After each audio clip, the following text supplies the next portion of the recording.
Before electronic computers, people built mechanical computers to perform specific mathematical operations. One such machine was this, Albert Michelson's harmonic analyzer. This 19th century machine adds together cosines to create intricate patterns. Amazingly, it also does the inverse operation.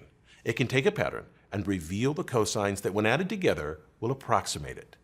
This operation is called Fourier Analysis and is possibly the most important mathematical technique of the past 100 years.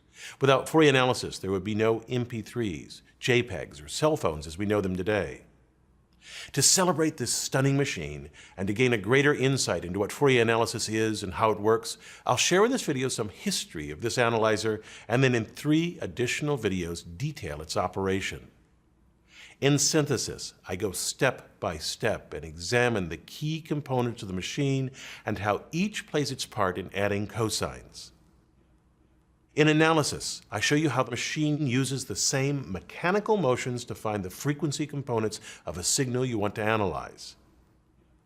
And in operation, I show the steps an operator of this machine must go through to perform these calculations.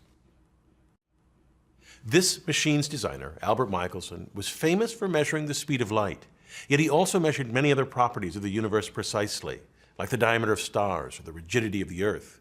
In the late 19th century, he performed Fourier analysis by hand to help resolve fine details of the light emitted by vaporized elements. He was doing an early version of Fourier transform spectroscopy.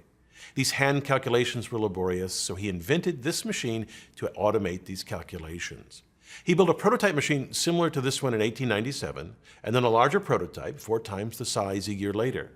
The machine was then commercialized by William Gartner and Company. They made precision scientific instruments often designed by Michelson. In their 1904 catalog, they advertised this machine, which can add up to 20 different sinusoids, as well as a larger version that calculated with 80 sinusoids. We know that in the early 20th century, Gartner sold at least 4 of these machines, and based on that, it seems this 20-element machine sold for around $225, and that it was likely made between 1901 and 1910. After this period, the machines are mentioned only occasionally. We found pictures of several different configurations until it made one last public appearance in an improved form at the 1933 World's Fair in the Great Hall of Science in an exhibit called The Magic of Analysis. Our machine has an unknown history. We're not sure when it arrived here on the University of Illinois campus. We only know that for at least the last 40 years, it is set in a glass case in Altgeld Hall, its gears completely still.